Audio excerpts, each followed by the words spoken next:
મહાદેવ કેમ છે વિદ્યાર્થી મિત્રો? મજામાં? લાસ્ટ લેક્ચરમાં આપણે કાર્ય ઉર્જા પાવર ચેપ્ટરમાં અમુક ઉદાહરણની ચર્ચા કરી હતી, એનસીઆરટીના ઉદાહરણની ચર્ચા કરી હતી અને એને જ લગતા અમુક એક્ઝામ્પલ, એ જ કન્સેપ્ટ બેઝડ એક્ઝામ્પલ તમને હોમવર્કમાં આપ્યા હતા. આજે એ એક્ઝામ્પલનું સોલ્યુશન જોશું, રાઈટ? તો સ્ટાર્ટ કરીએ આજનું લેક્ચર. પહેલું એક્ઝામ્પલ છે, બેઝિક એક્ઝામ્પલ છે કે એમાં તમારે કાર્ય, તમે જાણો છો કે કાર્ય ધન પણ હોઈ શકે, કાર્ય ઋણ પણ હોઈ શકે અને કાર્ય શૂન્ય પણ હોઈ શકે. તો કાર્યની આગળ એક સંજ્ઞા જોડાયેલી છે, મતલબ કે પ્લસ હોય, માઇનસ હોય અથવા ઝીરો પણ હોઈ શકે. તો તમારે પરિસ્થિતિ અનુસાર, રાઈટ, તમારા નોલેજ બેઝડ તમારે પરિસ્થિતિને ન્યાય આપવાનો છે કે આપેલી જે પરિસ્થિતિનું વર્ણન કરેલું છે અહીંયા, જેટલી પણ પરિસ્થિતિ, એ પરિસ્થિતિમાં થતું કાર્ય કેવું છે, ધન છે, ઋણ છે, બરાબર, અને શા માટે ધન છે તો શા માટે, ઋણ છે તો શા માટે, એની ચર્ચા કરવાની છે. એકદમ બેઝિક લેવલનું એક્ઝામ્પલ છે, રાઈટ? સ્વાધ્યાયનું પહેલું ઉદાહરણ, પહેલો એક્ઝામ્પલ. રકમ વાંચું છું. દોરડા સાથે બાંધેલી ડોલ કૂવામાંથી બહાર કાઢતા માણસ વડે થયેલ કાર્ય. હવે કલ્પના કરો, મેં શું કીધું કે ફિઝિક્સ સમજવા માટે you have to be a part of physics, you must involve yourself, હે ને? તમે તમારી જાતને એમાં સામેલ કરવી પડશે, એક થઈ જવું પડશે સબ્જેક્ટ, એટલે તો ખ્યાલ આવે. દાખલા તરીકે તમે કલ્પના કરો, તમે પોતે કૂવામાંથી એક પાણી ભરેલી ડોલને બહાર ખેંચો છો. તો બહાર ખેંચો તો તમે બળ કઈ રીતે લગાડો? આ દોરડું છે એ ઉપર લઈ ગયા, ઉપર લઈ ગયા, ઉપર લઈ ગયા. તો દોરડું જે દિશામાં ખેંચે, સ્વાભાવિક છે બળ ત્યાં જ લાગતું હોય, એટલે બળ ઉપરની દિશામાં લાગે. સારું. હવે જે ડોલ છે, બરાબર, માણસ એના પર જે કાર્ય કરે છે, હવે એ જે દિશામાં બળ લગાડે છે, સ્વાભાવિક છે ડોલ પણ એ જ દિશામાં, નાનકડી નીચે ડોલ છે તો જે દિશામાં દોરડું ઉપર ખેંચાય ડોલ પણ એ જ દિશામાં ઉપર જાય. એનો મતલબ સિમ્પલ કે જે દિશામાં બળ છે એ જ દિશામાં સ્થાનાંતર છે. બે વચ્ચેનો ખૂણો કેટલો થઈ ગયો? θ 0 ડિગ્રી.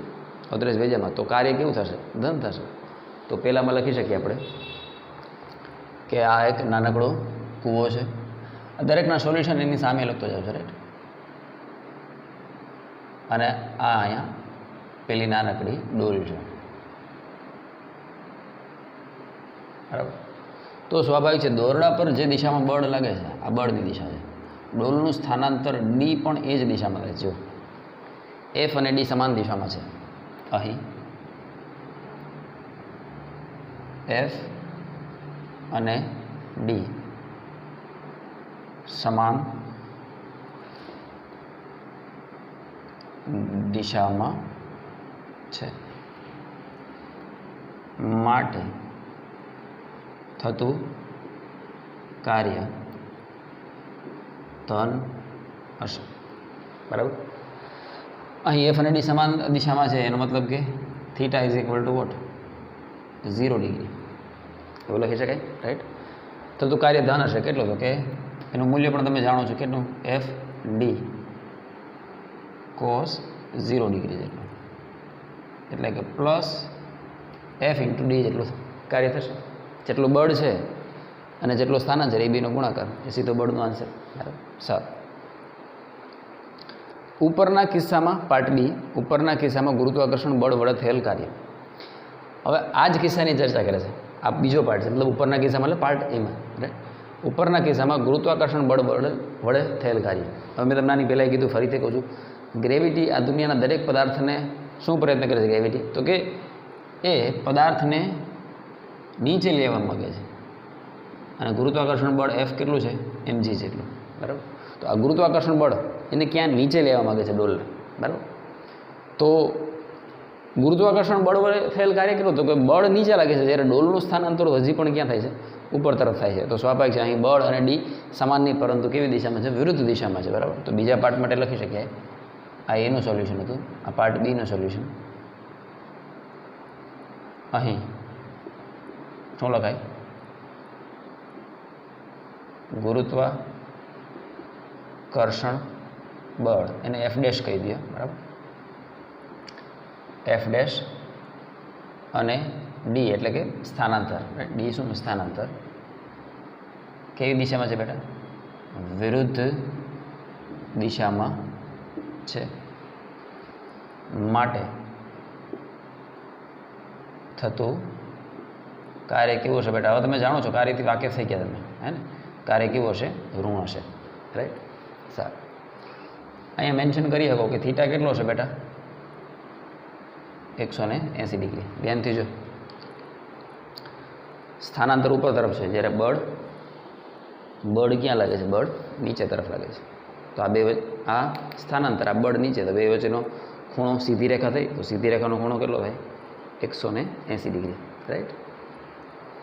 ઓકે સાહેબ, ખ્યાલ આવે છે, તમે ચાલુ રાખો ધીરે ધીરે। ચાલો પાર્ટ સી।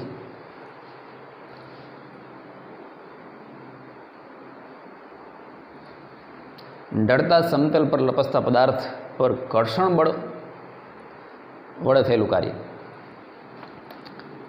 આ એક સમતલ છે, પણ ઢળતું સમતલ, બરાબર। હવે અહીંયા જ્યારે તમે એક નાનકડો બ્લોક રાખો ના પર, કે કોઈ પદાર્થ રાખો, બરાબર, આ એમ દળનો પદાર્થ છે, આના પર પણ ગુરુત્વાકર્ષણ જ લાગે છે, હા યાદ રાખજો, પણ ગુરુત્વાકર્ષણનો ઘટક લાગશે, એ આપણે 5મો ચેપ્ટર જ્યારે તમે ભણશો ત્યારે તમને આ બધી વસ્તુનો ખ્યાલ આવશે, બરાબર। અહીંયા આ રીતે આ દિશામાં બળ લાગે છે। હવે ઘર્ષણ બળ, અવરોધક બળ, આવા બધા શબ્દ આવે તો સમજી લેવું કે એ હંમેશા ગતિનો વિરોધ કરશે। જે દિશામાં ગતિ થાય, સ્થાનાંતર પણ એ દિશામાં થતું એ સ્વાભાવિક છે, બરાબર। તો ગતિની વિરુદ્ધ દિશામાં હંમેશા લાગશે કોણ? ઘર્ષણ બળ અને અવરોધક બળ, કારણ કે ગતિનો વિરોધ કરવાનો એનો મૂળ હેતુ છે। તો કોઈ પણ વ્યક્તિનો તમારે વિરોધ કરવો હોય તો તમારે શું કરવું પડે? તો કે ઈજી કરે એનાથી ઊંધું કરો, એવું થાય ને? તો ગતિ આ દિશામાં થાય, તેનો વિરોધ કરવા માટે ઘર્ષણ બળ એનાથી વિરુદ્ધ દિશામાં લાગશે બેટા। ઘર્ષણ બળ અહીંયા લાગે, સપાટીને સમાંતર, યાદ રાખજો, સપાટીને સમાંતર ગતિની વિરુદ્ધ દિશામાં લાગે એ ઘર્ષણ બળ। ઇંગ્લિશમાં આને કહેવાય ફ્રિક્શન। શું કહેવાય બેટા? ફ્રિક્શન। આખો ટોપિક છે 5મા ચેપ્ટરમાં, બહુ મજાનો ટોપિક છે, બરાબર। JEE નીટ માટે બહુ ઇમ્પોર્ટન્ટ ફ્રિક્શન। એટલીસ્ટ એક ક્વેશ્ચન પૂછાય છે, ઘર્ષણ બળ, રાઈટ? તો તમે જોઈ શકો કે સ્થાનાંતર આ દિશામાં છે, કારણ કે ગતિ દિશામાં છે, તો સ્થાનાંતર અને ફ્રિક્શન વચ્ચે કેવું થઈ ગયું? આવો જ કેસ થઈ ગયો ને, બળ નીચે, સ્થાનાંતર ઉપર। તો જે બીમાં લખ્યું છે એ સીમાં લખી નાખજો, બરાબર। ખાલી ફેર એટલો છે કે હાલને લખી જ નાખું, અહીં ઘર્ષણ બળ સ્મોલ f અને સ્થાનાંતર કેવું છે બેટા? વિરુદ્ધ દિશામાં છે, મતલબ કે theta is equal to 180 degree, fine. અને આ સ્થિતિમાં થતું કાર્ય કેવું છે? ઋણ। આ સ્થિતિમાં થતું કાર્ય કેવું છે બેટા? ઋણ છે, બરાબર। અહીંયા પણ તમારે લખવું તો લખી શકો, W બરાબર શું થાય? FD cos f dash cos 180 degree. cos 180 નું મૂલ્ય શું થાય બેટા? -1, રાઈટ? તો f ડેશ ઇન્ટુ ડી ગુણાકારમાં -1, સો -f ડેશ ઇન્ટુ ડી, આટલું કાર્ય થશે। એ જ રીતે અહીંયા ફ્રિક્શન અને સ્થાનાંતર પણ એકબીજાની વિરુદ્ધ દિશામાં છે, તો ત્યાં પણ થતું કાર્ય કેટલું થશે બેટા? તો કે W બરાબર small f into D into cos 180 degree લખાય। ફરીથી cos 180 નું મૂલ્ય શું થશે બેટા? -1, સો -f ઇન્ટુ ડી, આટલું કાર્ય થશે। પણ કાર્ય કેવું છે બેટા? ઋણ હશે, હે ને? આપણે આના પર ફોકસ કરવાનું છે, કાર્ય ઋણ, કાર્ય ધન, કાર્ય ઋણ। ઓકે સાહેબ, ચલો ડી, ખરબચડા સમક્ષિતિજ સમતલ પર, સમક્ષિતિજ સમતલ, સીધું સમતલ પર સમાન વેગથી ગતિ કરતા પદાર્થ પર લગાડેલ બળ વડે થતું કાર્ય। આ સરસ છે, સરસ એટલે કંઈ કાઢ લેવાનું નથી, બરાબર। એક સમક્ષિતિજ સમતલ પર એક પદાર્થ ધૂમ ચાલી, એ આવું કેવું ધૂમ ચાલે સાહેબ? આવું ખરબચડો રસ્તો છે, બરાબર। એના પર આ તારી ગાડી જાય છે 500 કિલોમીટર પ્રતિ કલાકની ઝડપે, હે સાહેબ? સોરી, 50 કિલોમીટર પ્રતિ કલાકની ઝડપે, હા, બરાબર। તો સમક્ષિતિજ સમાન વેગથી, વેગ બદલાતો નથી, વેગ અચળ થઈ ગયો મોટા, યાદ રાખજે। ગતિ શીખશો પછી આ પ્રકારના દાખલા પુષ્કળ તમને જોવા મળશે 3-4 ચેપ્ટરમાં, બરાબર। અચળ વેગથી ગતિ કરે છે પદાર્થ, સમાન વેગ, અચળ વેગથી। હવે જે દિશામાં, મતલબ સીધી વાત છે યાર, આમ વેગ અચળ ક્યારે રહી શકે? તો કે કાંઈક ચોખ્ખું બાહ્ય બળ આને આ દિશામાં પ્રેરતું હોય. આગળ દાખલા તરીકે ગાડી લઈએ ત્યારે ગાડીનું લીવર ચાલુ છે, બરાબર, તમે લીવર ચોંટાડી દીધું ક્યાં 30 કિલોમીટર પ્રતિ કલાકે, બરાબર, તો શું થાય? જેટલું કાર્ય ગાડીનું એન્જિન આગળ કરે એટલું જ કાર્ય ઘર્ષણ પાછળ કરે. એટલે ચોખ્ખું બાહ્ય બળ 0 થઈ ગયું. ચોખ્ખું બાહ્ય બળ કેવું થઈ ગયું? 0. એટલે તારી ગાડીનો પ્રવેગ નહીં વધે, વેગ અચળ. હવે સાંભળો, પ્રવેગ એટલે શું? તો કે વેગમાં, આ તમે ત્રીજા ચેપ્ટરમાં ડિટેલમાં ભણશો, વેગમાં થતો ફેરફાર એના છેદમાં સમય. તો અત્યારે પણ વેગ v છે, ગાડી તારી અહીંયા પહોંચી જાય આ જગ્યાએ, ન્યાય એનો વેગ શું છે? v જ છે. v બદલાતો નથી, તો વેગમાં થતો ફેરફાર 0, તો પ્રવેગ 0. એટલે ચોખ્ખું બળ શું થઈ જાય? 0. કારણ કે પ્રવેગ 0, તો તમે સૂત્ર જાણો છો, માં તો માં હોતી સબકી માં હોતી, એ 0 f 0, બરાબર. ચોખ્ખું બાહ્ય બળ 0 છે. હું એમ નથી કહેતો કે આગળની દિશામાં એન્જિન દ્વારા બળ નથી લાગતું. જેટલું આગળની દિશામાં બળ લાગે એટલું જ પાછળની દિશામાં ઘર્ષણ દ્વારા બળ લાગે. એટલે ગાડીનો વેગ નથી બદલાતો, પણ જે દિશામાં વેગ છે ગાડી દિશામાં દોડે તો છે જ. એટલે બળ અને સ્થાનાંતર બે એક જ દિશામાં છે, તો કાર્ય કેવું થશે? ધન થશે. આ બધી ચર્ચા તો મેં ત્રીજા ચોથા ચેપ્ટરના સંદર્ભે કરી હતી. ત્યારે આવે તો તને ખ્યાલ આવે કે અમે આવું કંઈક શીખાતા તો ખરા, એટલા માટે, બરાબર. સારું,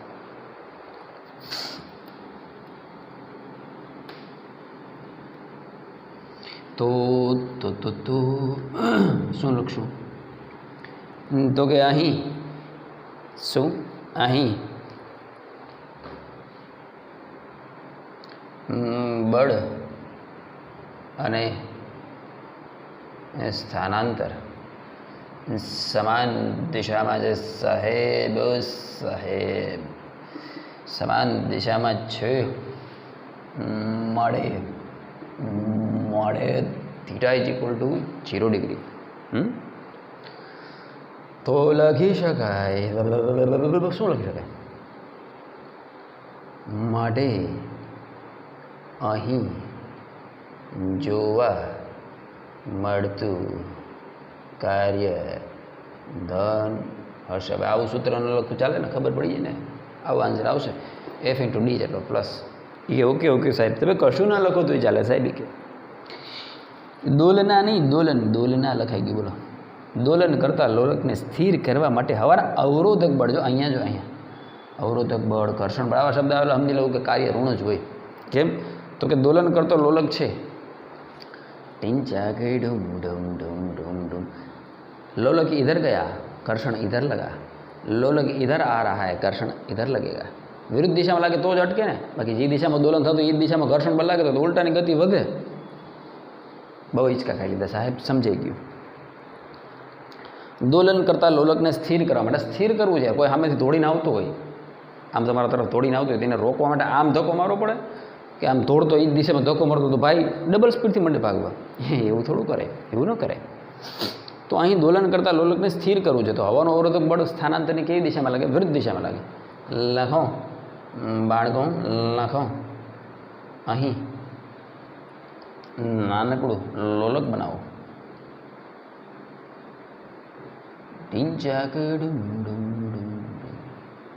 જો લોલકનું સ્થાનાંતર આ દિશામાં થાય તો લાગતું અવરોધક બળ આ દિશામાં હોય. અવરોધક બળ લાગે આ દિશામાં. આ બે એરાનું જ રૂપિયા છે. બેરાનું શું? આ બે એરાનું જ મહત્વ છે. એ સાહેબ બેરાનું મહત્વ હોય? અરે મજાક કરો છો ભાઈ. તો લીખો, હા, અહીં શું લખશો? અહીં અવરોધક બળ અને લોલકનું સ્થાનાંતર વિરુદ્ધ દિશામાં. હા બસ સાહેબ બસ, વિરુદ્ધ દિશામાં થાય છે. થીટા બરાબર 180 ડિગ્રી. થીટા 180 ડિગ્રી છે ભાઈબંધ. ઓ ભાઈબંધ, તો મળે શું બોલવાનું? મળે થતું કાર્ય કે જોવા મળતું કાર્ય મળે કે સાહેબની કેસેટ ચોટી કે મળે જોવા મળતું કાર્ય.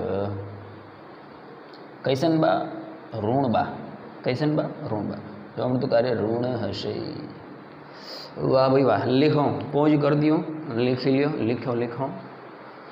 उसके बाद हम उसका पछी का दाखला गिनेंगे।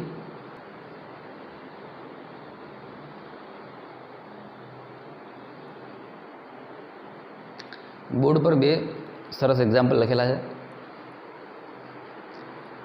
હવે બીજી એક વસ્તુ ક્લિયર કરી દઉં તમને। અમુક વિદ્યાર્થીઓના મનમાં એવું છે કે જેડબલઈ નીટ હાર્ડ છે, જેડબલઈ નીટમાં બહુ અઘરા દાખલા છે। એવું નથી।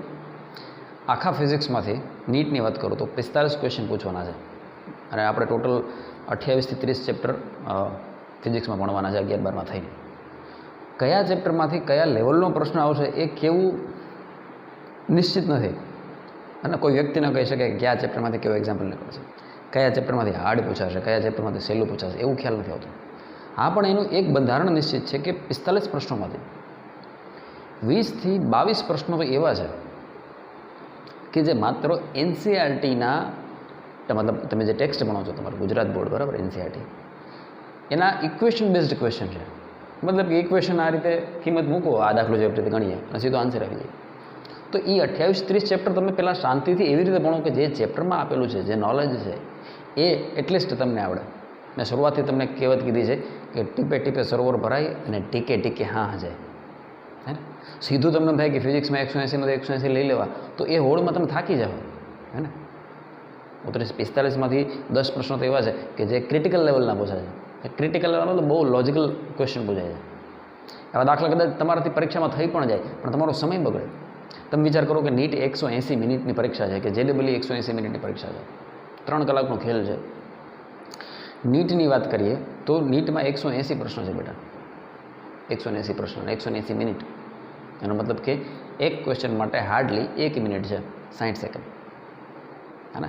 તો ફિઝિક્સ કેલ્ક્યુલેટિવ સબ્જેક્ટ છે, ગણતરીનો સબ્જેક્ટ છે। પહેલાં ક્વેશ્ચન સમજવો પડે, લોજિક બેહાડવું પડે, પછી એની ગણતરી કરવી પડે, એ પણ વિધાઉટ ખેલસી। મેં શરૂઆતમાં કીધું હતું વિદ્યાર્થીને કે યાદ અત્યારે જ્યારે પણ પ્રેક્ટિસ કરો ને, પ્રયત્ન એવો કરો કે કેલ્ક્યુલેટરની ઓછી જરૂર પડે। હા, જ્યાં કેલ્ક્યુલેટર જરૂર છે, ગુજરાત બોર્ડમાં તો તમને વાપરવા દે છે, ગુજરાત બોર્ડની પરીક્ષામાં કેલ્ક્યુલેટર દેવાના જ છે, પણ તોય આજથી પ્રેક્ટિસ કરશો ને તો 2 વર્ષે તમને ગ્રીપ આવશે, ખ્યાલ આવે છે કે કેલ્ક્યુલેટર વગર ગણતરી ફાસ્ટ કઈ રીતે કરવી। ઝડપનું નામ જાદુ। Speed is compulsory, speed is necessary in science stream. સાયન્સના બાળક માટે સ્પીડ બહુ જરૂરી છે બેટા, પણ સ્પીડનો મતલબ એ નથી કે દાખલો ખોટો પડે, પહેલાં દાખલો સાચો પડવો જોઈએ, પહેલાં એ પ્રેક્ટિસ કરો। કોઈ વ્યક્તિને ઉડવું હોય ને, ઉડવું તો પહેલાં એને વ્યવસ્થિત ચાલતા શીખવું પડે,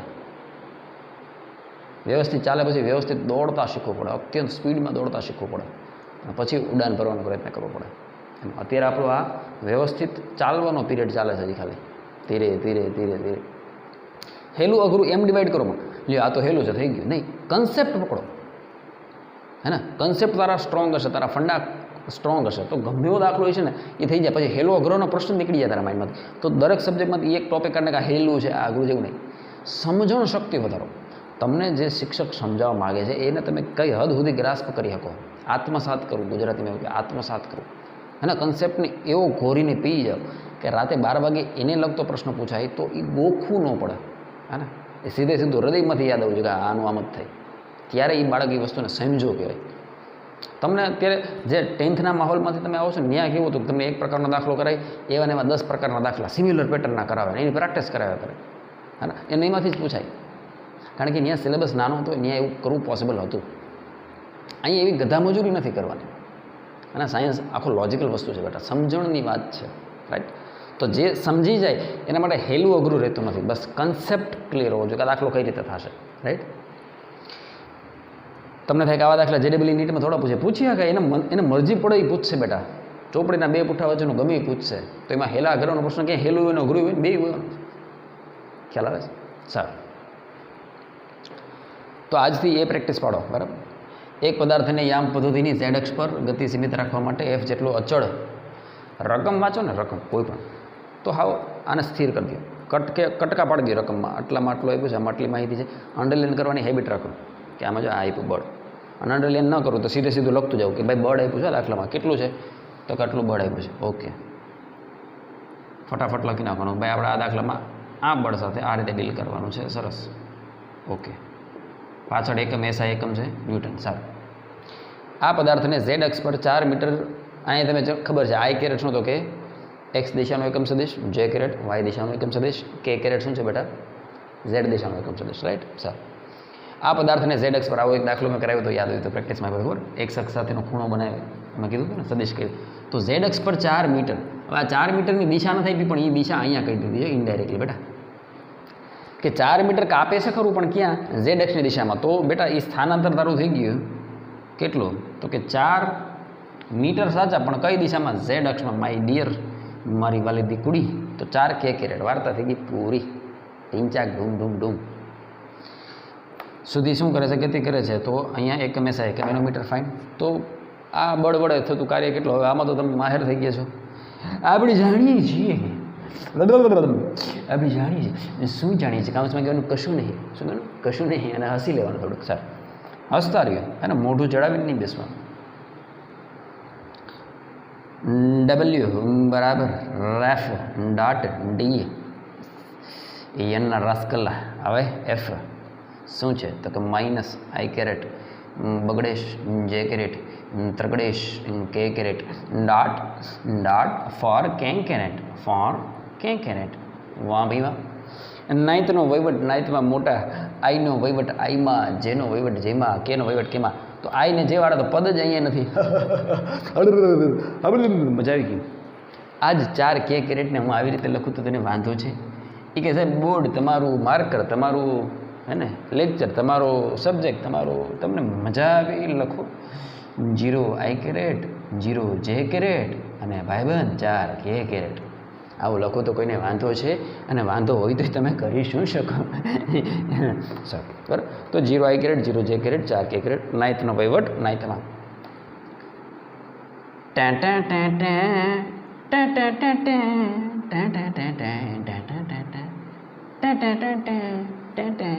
આઈ તો સ્વાહા 0 ગુણાકારમાં 1 સ્વાહા 2 ગુણાકારમાં 0 સ્વાહા 3 ગુણાકારમાં 4 3 गुणाकाરમાં 4 के कैरेट डॉट के कैरेट. अभी तुम जानता है क्या जानता है मेरे दोस्त.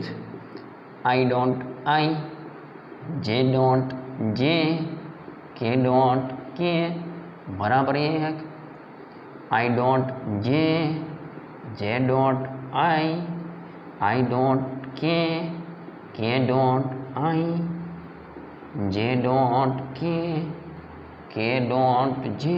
बस साहेब रोता नहीं कहेवाय. આ બધું 0 થાય. 6 પદ 0 3 પદ 1 આઈ જે જે કે ડોટ પ્રોડક્ટમાં શીખવાડેલું છે.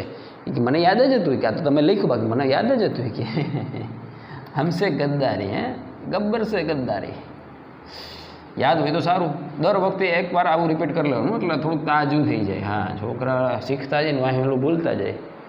ટીંચાક ડૂમ ડૂમ તુમ બહુ અઘરી ગણતરી છે પણ તારાથી થશે કારણ કે તું નાનપણથી હોશિયાર છે મારી વાલી દીકરી. તો જવાબ આવે 12 અને એસા એકમ છે ન્યૂટન ઇન્ટુ મીટર શું થાય જૂલ. વાહ ભાઈ વાહ. પારિમાણિક સૂત્ર M1L2 T-2 ક્યાં બાત है. તો ધીસ ઇઝ યોર આન્સર. અદિશ્ય ભૌતિક રાશિ છે કાર્ય. ચાલો ચાલો લખવું હોય તો લખી નાખો. ચાલો ફટાફટ કરું ફટાફટ. બરાબર છે કે બરાબર નથી? બરાબર છે. આ બાજુ બીજો દાખલો આપ્યો છે એને અત્યારે તાત્કાલિકપણે ગણી લઈએ ફટાફટ. આ દાખલો પૂછવા જેવો ખરો કોમ્પિટિટિવ એક્ઝામમાં પૂછવા જેવો ખરો. કોસ્મિક કિરણો. કોસ્મિક એટલે કોસ્મોસ એટલે બ્રહ્માંડ ઉપરથી આવતા બ્રહ્માંડમાંથી આવતા કિરણો. એક પ્રયોગમાં એક ઇલેક્ટ્રોન અને એક પ્રોટોનની હાજરી જોવા મળે છે.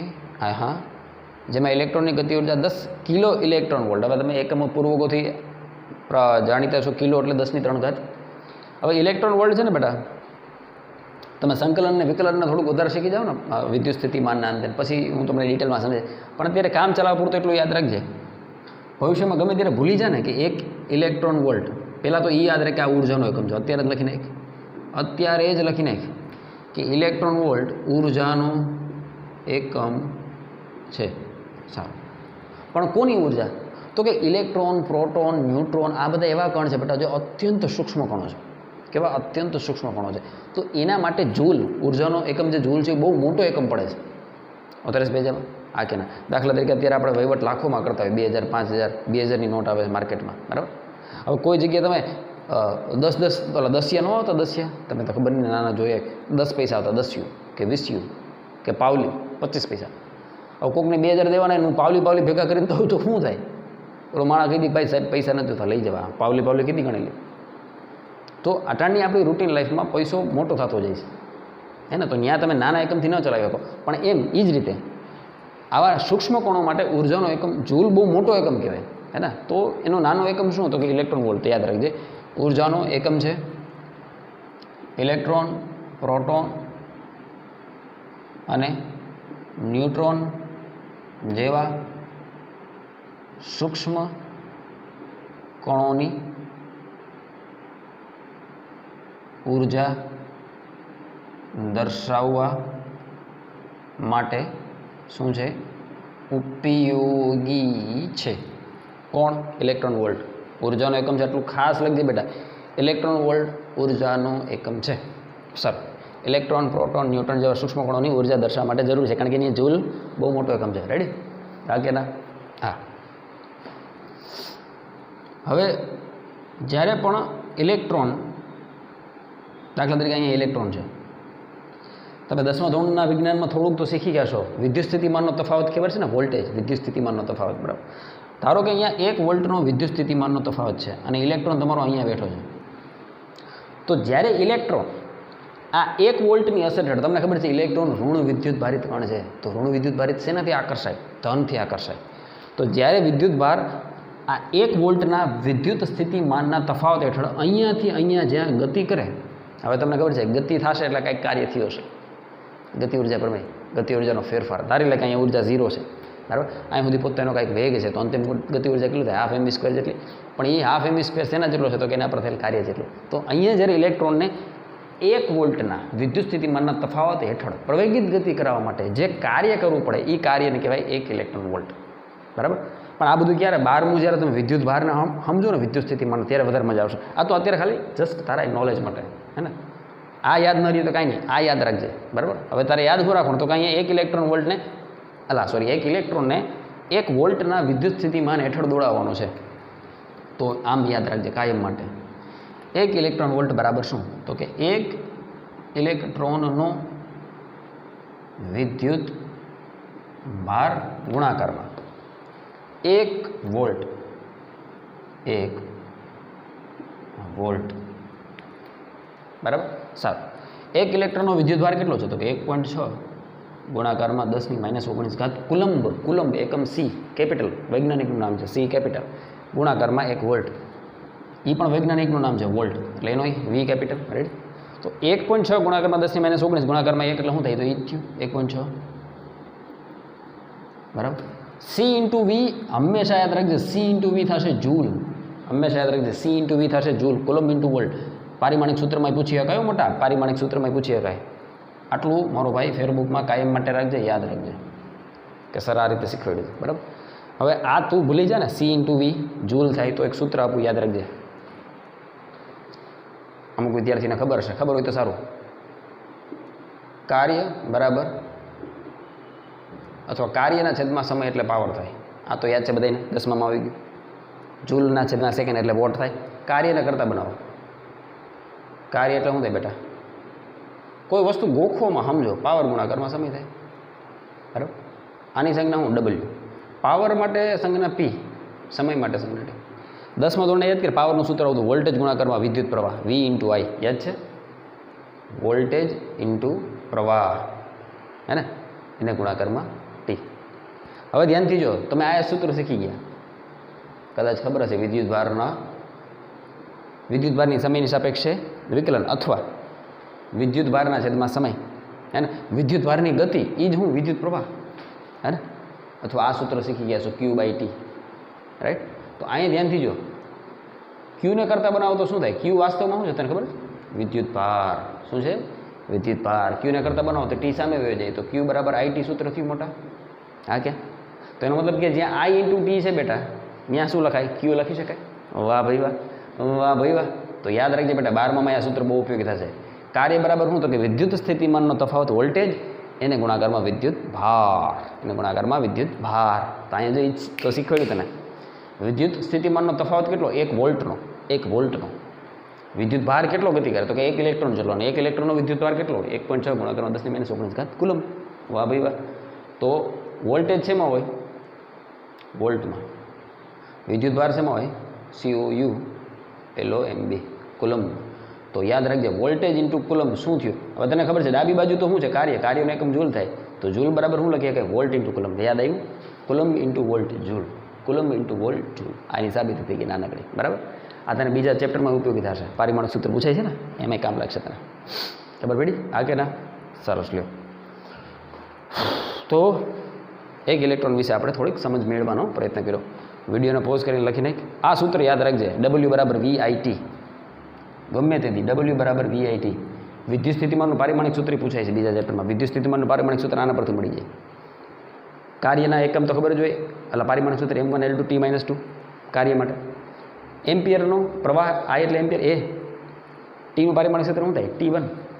તો A ને T છેદમાં જવા દે એટલે વોલ્ટનું પારિમાણિક સૂત્ર મળી જાય. વિદ્યુત સ્થિતિમાનના તફાવતનું મેળવવું આ સૂત્ર બહુ હેલું સૂત્ર. બરાબર. અવરોધનું મેળવવું હોય તો આના પરથી મળી જાય. અવરોધ એટલે V બરાબર IR થાય, તો વોલ્ટેજનું મળી જાય તો V બરાબર IRમાં આઈનું મૂકી દે A1, અવરોધનું મળી જાય. રાઈટ. સારું, બધું કોઈ પોઝ કરીને ફટાફટ લખી નાખે. યાદ રાખજે W બરાબર VIT, કાર્ય બરાબર વોલ્ટેજ ગુણાકારમાં coulomb, V into C joule થશે. રાઈટ. લખું એ ભાઈ બંધ, લખું પૂછી નાખું. હે દીકું સાફ કરી નાખું, સાઈડમાં ઊભું રહી જાઉં આમ. બસ હવે પોઝ કરી લખી નાખો.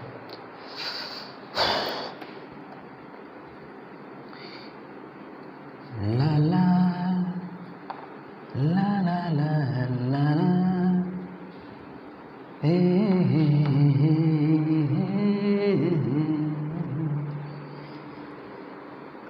લા લા.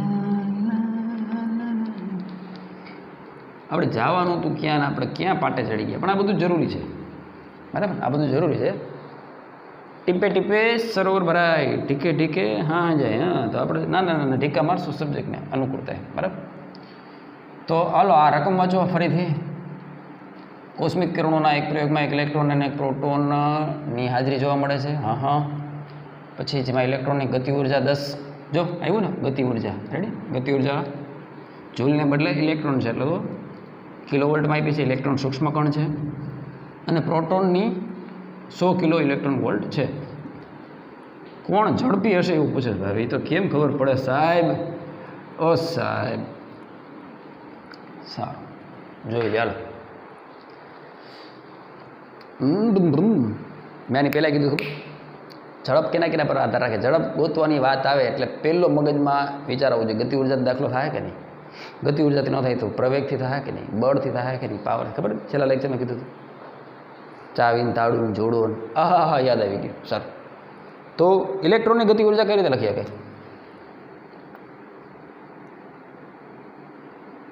તો કે kinetic energy of electron is equal to half mv². પણ કે નહીં તો કે ઇલેક્ટ્રોનની, એટલે એ લગાડી દીધું. વાહ ભાઈ વાહ. હવે એ રકમમાં આપણે આપેલી છે કેટલી? 10 કિલો ઇલેક્ટ્રોન વોલ્ટ. આના પરથી તમને V મળી જાય, મળી જ જાય ને આના પરથી. ઇલેક્ટ્રોનનો દોડ રકમમાં આપેલું છે. બરાબર. અને હા, ઇલેક્ટ્રોનની ઝડપ મળી જાય. આને જૂલમાં ફેરવવા પડશે. બરાબર, આને જૂલમાં ફેરવવા પડશે. બીજું આપણને અહીં આપેલું છે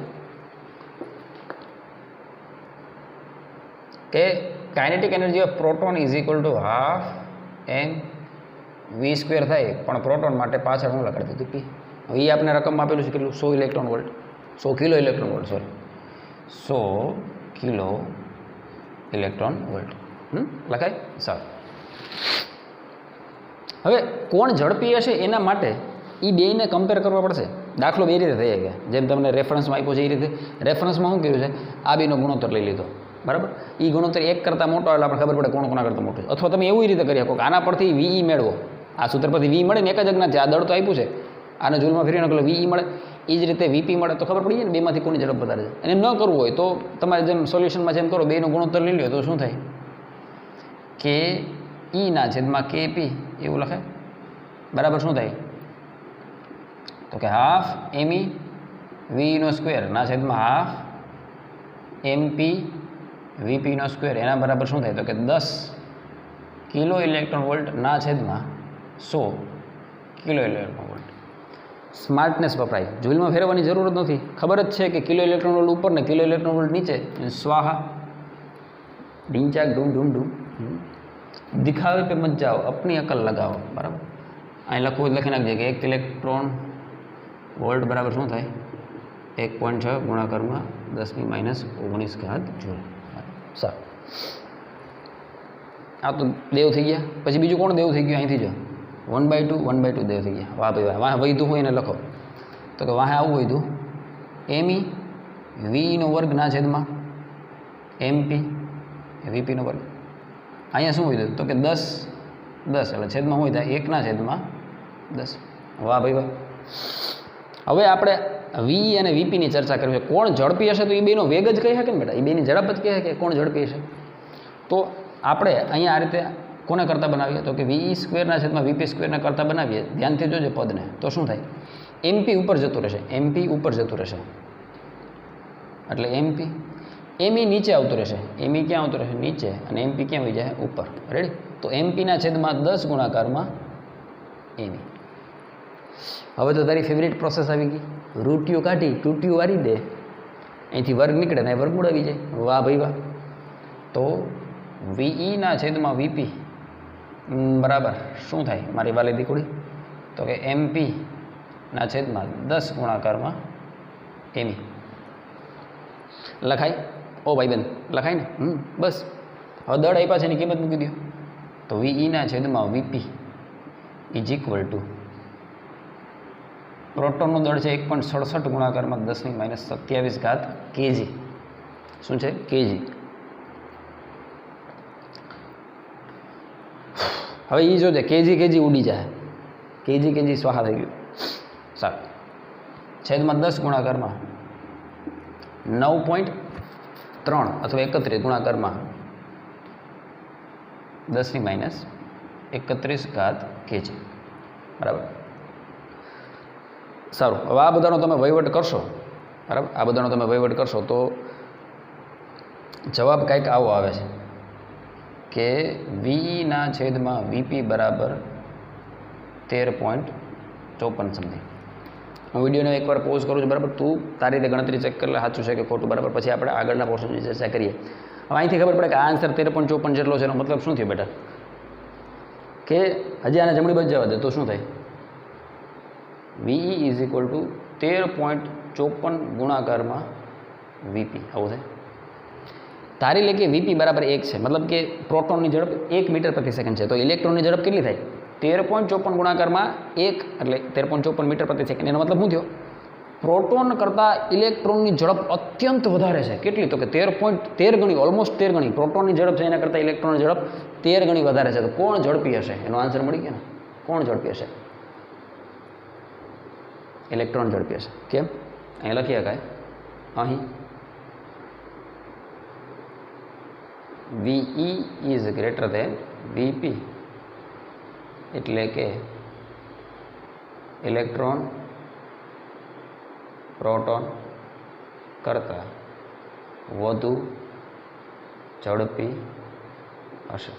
એ દાખલો ગણ્યા પહેલાં હોશિયાર છોકરાને ખબર પડી જાય. ઇલેક્ટ્રોનનું દળ જો 10⁻31 ક્રમનું. પ્રોટોનનું દળ જો તો પ્રોટોનનું દળ આના કરતાં ખાસું એવું મોટું છે. જો તો જેનું દળ વધારે છે ½ mv², જેનું દળ વધારે એની ગતિ ઉર્જા વધારે જોઈએ. જેનું દળ ઓછું છે એની ગતિ ઉર્જા ઓછી જ હોય. ઉતરેશ ભેજામાં જેનું દળ ઓછું છે એની ગતિ ઉર્જા કેવી છે? ઓછી છે.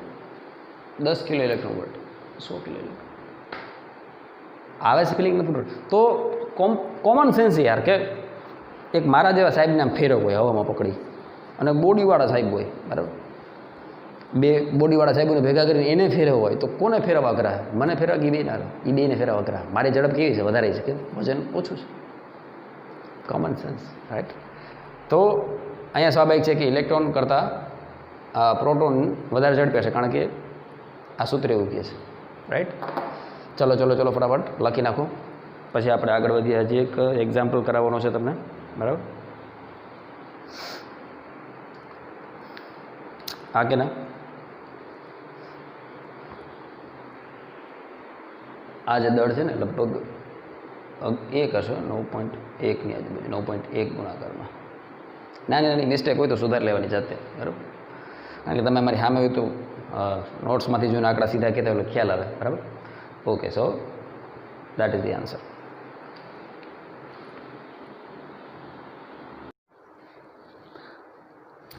ત્યાર પછીનો અને લાસ્ટ એક્ઝામ્પલ આ લેક્ચરનો, બરાબર. દાખલામાં કંઈ કાઢેલા નથી, પણ અમુક અમુક વસ્તુ એવી છે કે જે સમજવા જેવી છે, જે અંડરલાઇન કરેલી છે મેં આમાં, રાઈટ. આ વસ્તુઓને તમે ફોકસ કરશો એટલે દાખલો બહુ એકદમ ઇઝીલી થઈ જાય, કંઈ છે જ નહીં વાસ્તવમાં કેટલું. અને આ પ્રકારનો એક દાખલો ઓલરેડી તમે ઉદાહરણમાં જોઈ ગયા છો, બરાબર. જીનીટમાં પૂછ્યા કઈ લેવલનો દાખલો છે, બરાબર. સમજવાનો પ્રયત્ન કરીએ કે 2 મીટર ત્રિજ્યાનું વરસાદનું એક ટીપું 500 મીટર ઊંચાઈથી જમીન પર પડે છે. તો આનું નિરૂપણ કરતા જઈએ આપણે, આનું નિરૂપણ કરતા જઈએ આ રીતે કે એક વરસાદનું ટીપું છે, બરાબર, અને જમીન પર પડે છે. અને આ ટોટલ હાઇટ જે છે એ આપણને હાઇટ આપેલી છે 500 મીટર, બરાબર. સારું. ઘટતા પ્રવેગથી મૂળ ઊંચાઈથી અડધી ઊંચાઈ. જ્યારે પણ એક્ઝામ્પલ સોલ્વ કરો ને, મેં કીધું મેં કેમ અંડરલાઇન કરેલો પાર્ટ છે, એમ જેમ જેમ રકમ વાંચતા જાઓ ને, જેવા એવા શબ્દ છે કે જેનાથી આખો દાખલાનો દારૂ મદાર છે, જેના પર આખો દાખલો આધારિત છે, અંડરલાઇન કરતા જાઓ, રાઈટ. ખ્યાલ આવે કે નેક્સ્ટ ટાઈમ પર જ્યારે તમે રકમ જો તો સીધું ક્લિક થાય કે અહીંયા ફોકસ કરવાનું છે. ઓકે. અડધી ઊંચાઈ પ્રાપ્ત ન કરે ત્યાં સુધી પડે છે જ્યાં તે અંતિમ ઝડપ પ્રાપ્ત કરે છે. થોડુંક સમજવા જેવું છે. દાખલા તરીકે આપણે એને હાફ ઊંચાઈ કહી દઈએ તો હાફ ઊંચાઈ કેટલી થશે બેટા? એને આપણે એચ ડેશ કહી દઈએ 250 મીટર. તો સ્વાભાવિક છે પ્રારંભમાં જ્યારે ટીપું વરસાદમાં આની પહેલાં એ દાખલામાં સમજાવેલું છે કે વાદળામાં જ્યારે વરસાદનું ટીપું છે તો સ્થિર છે, તેનો પ્રારંભિક વેગ V0 કેવું થઈ ગયું? 0 મીટર પર સેકન્ડ. પણ અડધી ઊંચાઈએ એ એનો અંતિમ વેગ પ્રાપ્ત કરી લે છે. એનો મતલબ એવો મિત્રો કે અહીંયા જે વેગ છે આ પોઈન્ટ આગળ, બરાબર, એ એના અંતિમ વેગ જેટલો, દાખલા તરીકે આનું વિદેશ કહું જે 10 મીટર પ્રતિ સેકન્ડ રકમમાં આપ્યું છે, તો અહીંયા જે અંતિમ વેગ V છે એ પણ 10 મીટર પ્રતિ સેકન્ડ જ છે. તો આ અંતિમ ઝડપ એણે અહીંયા પ્રાપ્ત કરી લીધી. ફ્લુઇડ મિકેનિક્સ, તરલનું મિકેનિક્સ જ્યારે તમે ભણશો, બરાબર, 11મા ધોરણમાં બીજા પાર્ટમાં, ત્યારે તમને ખબર પડશે ટર્મિનલ વેગ એટલે શું. એક સમય એવો આવશે, એક ઊંચાઈ એવી આવશે, એક ઊંડાઈ એવી આવશે કે જ્યાં પહોંચ્યા પછી આગળની મુસાફરી દરમિયાન પદાર્થોનો વેગ નથી વધતો. જો 0થી લઈ અને 10 મીટર પ્રતિ સેકન્ડનો વેગ અહીંયા સુધી પ્રાપ્ત થયો, પણ અહીંયાથી લઈને અહીંયા બાકીના જે 250 મીટરની મુસાફરી છે એમાં વેગ વધતો નથી. તો અંતિમ ઝડપ જ્યારે ટીપું, વરસાદનું ટીપું જમીનને અથડાે બેઠા ત્યારે એનો વેગ કેટલો છે? 10 મીટર પ્રતિ સેકન્ડ જ છે, રાઈટ. સારું. ઘર્ષણ બળનો સારો રોલ છે આ દાખલામાં. ઓકે. સુધી પડે ત્યાં તે અંતિમ ઝડપ પ્રાપ્ત કરે છે. અંતિમ ઝડપ 10 મીટર પ્રતિ સેકન્ડ છે. અને ત્યારબાદ એક ધારી સમાન ઝડપથી ગતિ કરે છે. ત્યારબાદ એક ધારી સમાન ઝડપથી ગતિ કરે, મતલબ કે અહીંયાથી અહીંયા સુધી બાકીના 250 મીટરમાં એનો વેગ બદલાતો નથી, બરાબર. સારું. તો કાઉન્સમાં લખ્યું તેની સફરના પ્રથમ, આ એનો ફર્સ્ટ સફરનો પ્રથમ ભાગ છે, પ્રથમ ભાગ, અને બીજા અડધા ભાગમાં તો આ બીજો ભાગ, આ પ્રથમ ભાગ છે, આ બીજો ભાગ છે, બરાબર. સારું. બીજા અડધા ભાગ દરમિયાન ગુરુત્વાકર્ષણ બળ વડે ટીપા પર થયેલ કાર્ય કેટલું હશે એ તમારે શોધવાનું છે. ઢીંચાક ઢૂમ ઢૂમ ઢૂમ.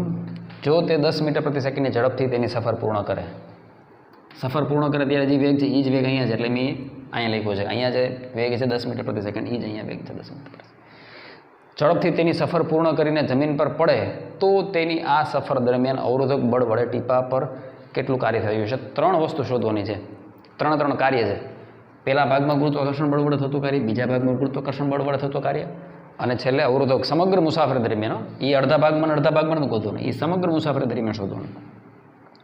રેડી? ઓકે. તો લેટ અસ સ્ટાર્ટ. અત્યાર સુધીના દાખલામાં બેટા દળ તમને રેડીમેડ ગણીને આપતા હતા, બરાબર.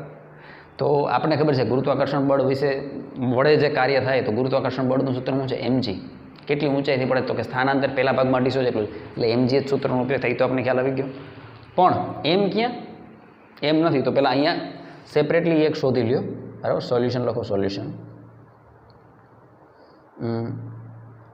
ટીપાનું દળ કઈ રીતે શોધવું? આ પ્રકારના દાખલા જેડબલ નીટમાં એટલા માટે પૂછાય કારણ કે આ બધી વસ્તુ મથાવે, માણસને હેરાન કરે. હવે આપણી પાસે એક સૂત્ર છે રેડીમેડ તૈયાર. કયું? તો કે ઘનતા બરાબર દળના છેદમાં કદ. વાહ ભાઈ વાહ. આમાંથી ભારતીય સંવિધાન અનુસાર દળને કરતા બનાવો તો શું થાય બેટા? તો કે દળ બરાબર ઘનતા ગુણાકારમાં કદ. વાહ ભાઈ વાહ. ટીપું, વરસાદનું ટીપું. તો ઘનતા જે છે શેની બનેલી છે? સોરી, ટીપું જે છે એ શેનું બનેલું છે? પાણીનું. તો ઘનતા કેની આવે? પાણીની ઘનતા. ટીપું કાંઈ લાકડાનું થોડું છે ભાઈ. ઓ ભાઈ, ઘનતા પાણી. કદ, ટીપું કેવું છે બેટા? ટીપું ગોળાકાર છે. ટીપું કેવું છે? ગોળાકાર. લંબચોરસ ટીપા પડતા મેં તો નથી જોયા. તે જોઈએ હવે તો ખબર નહીં. કેવું છે? ગોળાકાર. અને ગોળાનું કદ યાદ રાખજે. ગોળાનું કદ 4/3 πr ઘન. આ બધી નાની નાની માહિતી છે પણ બહુ ઉપયોગી છે. બરાબર, સારું. પાણીની ઘનતા ગુણાકારમાં ગોળા અથવા ટીપાનું કદ એવું લખો. ગોળાનું કદ નહીં, ચીનકુકડો ગોળો છે પણ લખવું તો એવું પડે કે ટીપાનું દળ છે. રાઈટ, સોરી, દળ શું? કદ. ઓકે સાહેબ, સમજાઈ ગયું સાહેબ. ઓ સાહેબ, સમજાઈ ગયું. ઓકે, તો અહીં લખશું ટીપા. ટીપાનું કદ ભાઈ. ઓ ભાઈ, સારું. આગળ વધો. પાણીની ઘનતા સ્ટાન્ડર્ડ વેલ્યુ છે બેટા. કેટલી? 10³ kg પ્રતિ મીટર ઘન. બરાબર, કેમિસ્ટ્રીમાં તમારે આવે છે? નહીં આવતું હોય તો, નહીં આવ્યું હોય તો આવશે હવે. બરાબર, પાણીની સ્ટાન્ડર્ડ ઘનતા યાદ રાખવાનું. બરાબર, ફિઝિક્સમાં આપણે ઉપયોગી છે. ટીપાનું કદ 4/3 πr³. પ્રોબ્લેમ એ છે મારી વાલી દીકરી કે ત્રિજ્યા mm ગુઈડી છે. mm નહીં ચાલે, મીટરમાં ફેરવવા પડશે. તો 2 mm ને મીટરમાં ફેરવો તો 2 mm મીટરમાં ફરો તો 2 ગુણાકારમાં 10⁻³ મીટર. એક પણ જગ્યાએ મિસ્ટેક થઈ એટલે સ્વાહા. દાખલો મરી જાવ તો દાખલાનો જવાબ ન આવે. એટલે ઉતાવળ નહીં કરવાની, હાવ શાંતિથી દાખલો ગણવાનો. આપણે ક્યાં જવા? અમે નવરાજ છીએ. 4/3 પાઈ એટલે 3.14 અને ત્રિજ્યા એટલે 2 ગુણાકારમાં 10⁻³ એનો ઘન. વાહ ભાઈ વાહ. અને આ શેમાં આવી ગયું બેટા? મીટર ઘનમાં. શાંતિથી જો, મીટર ઘન ઉડી ગયા. વાહ ભાઈ, તો હું કેજી. બરાબર, તો દળમાં કેજી વધવું જોઈએ. સરસ. અહીંયા 10⁹ થઈ જાય. કાતની કાતનો ગુણાકાર થાય એટલે -3 એટલે 3 ગુણાકારમાં -3 -9. અહીંયા 10⁻+3 છે તો -9 + 3 10⁻6 વધશે. સારું, 2 નો ઘન શું થઈ જશે? 8. 8 ચોક 32. તો 32 ગુણાકારમાં 3.14 એના છેદમાં 3. રેડી? બરાબર, એના ગુણાકારમાં 10⁻6 kg. બરાબર.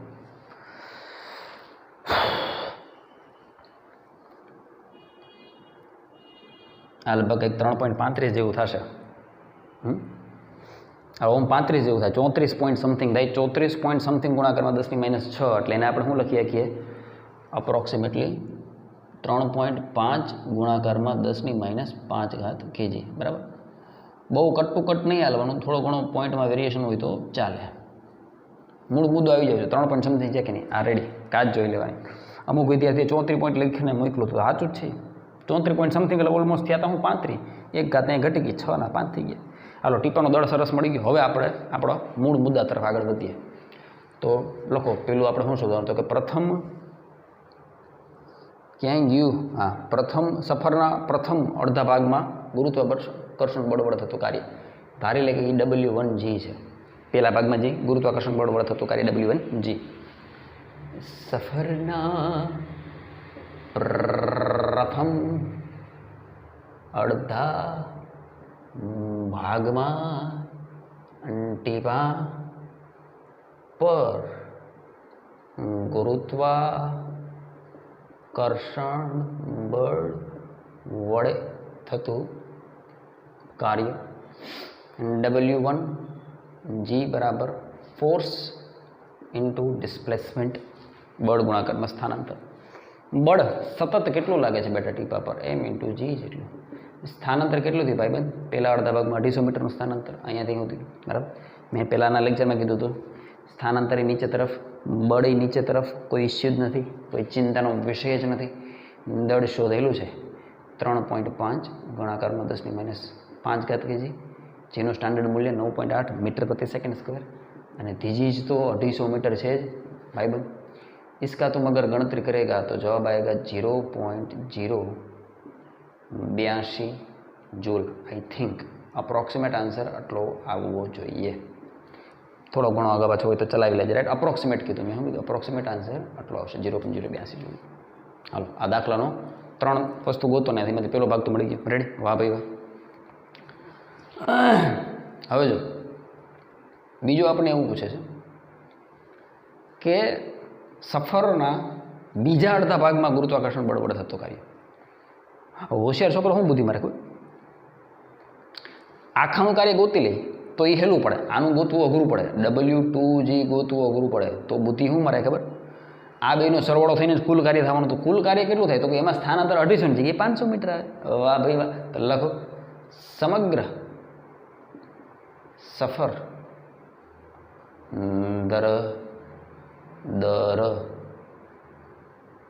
સમગ્ર સફર દરમિયાન ટીપા પર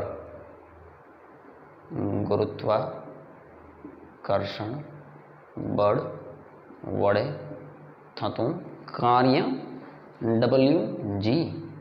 WG ઇઝ ઇક્વલ ટુ શું થાય બેટા, સૂત્ર ઈ જ છે બળ ગુણાકારમાં સ્થાનાંતર. બળ કેટલું ટીપા પર આખા બળ દરમિયાન, આખી મુસાફરી દરમિયાન MG. પણ હવે સ્થાનાંતર કેટલું ભાઈબંધ, 500 મીટર. જાય લખું હાવ ગુજરાતીમાં દેશી ભાષામાં યાર લખું, બધાને ખબર પડે. સમગ્ર સફર દરમિયાન, અહીં સફરના પ્રથમ અડધા ભાગ દરમિયાન ટીપા પર ગુરુત્વાકર્ષણ બળ વડે થતું કાર્ય. वाह भाई वाह. This is mg. m तो वही रहेगा क्योंकि टीपा तो सेम है, टीपा थोड़ा बदल जाएगा मेरे भाई, थोड़ा तो गौर करो हैं भाई. g वो भी 9.8 और ये 500, तो स्वाभाविक જેના કરતાં બમણું થઈ જાય. 164 જૂલ જેવું સમગ્ર ગતિ દરમિયાન કાર્ય થયું ટીપા પર કોના વડે, ગુરુત્વાકર્ષણ બળ વડે. વાહ ભાઈ વાહ.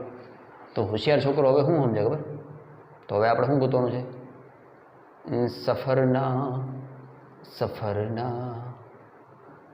સફરજનના નહીં, સફરના બીજા અડધા ભાગમાં ટીપા પર ગુરુત્વાકર્ષણ બળ વડે થતું કાર્ય W2G બરાબર WG માઇનસ W1G. હાય હાય, આ શું લખ્યું? અરે ભાઈ બંધ, પહેલા ભાગમાં જે કાર્ય થયું વત્તા બીજા ભાગમાં બે વખતે બળ નીચે તરફ, સ્થાનાંતર નીચે તરફ, બે કાર્ય ધન જોવાના. તો આ બે કાર્યનો સરવાળો થઈ અને કુલ કેટલું થયું WG. હા કે ના? અરે સીધી વાત છે ને યાર. કારણ WG બરાબર શું લખાય, તો કે W1G વત્તા W2G. એમાંથી ભારતીય સંવિધાન અનુસાર W2G ને કરતાં બનાવો તો W1G આ બાજુ આવે તો માઇનસ થઈ ગયા, અને સીધે લખી નાખ્યું. વાહ ભાઈ વાહ. 0.164 માઇનસ 0.082, તો અપ્રોક્સિમેટલી એ આન્સર કેટલો આવશે, 0.082 જૂલ. એટલે મતલબ બે ભાગમાં સરખું કાર્ય થયું છે. 0.082 જૂલ, 0.082, બેનો સરવાળો કરી કુલ કાર્ય 0.164 જૂલ મળી ગયું આપણે. રેડી? સારું. આ આપણો અડધો દાખલો પૂરો થયો અહીંયા સુધીનો. ટીપા પર થયેલ કાર્ય શોધો. હવે એવું છે, અંતિમ ઝડપ આ છે, તો તેની સફર દરમિયાન, સમગ્ર સફર દરમિયાન, આખી સફર દરમિયાન, બરાબર, સફર દરમિયાન અવરોધક બળ વડે ટીપા પર કેટલું કાર્ય થશે. તો આના માટે આપણે હવે કાર્ય ઉર્જા પ્રમેયનો ઉપયોગ કરવો પડશે, બરાબર. કારણ કે હવે પાર્ટ 2,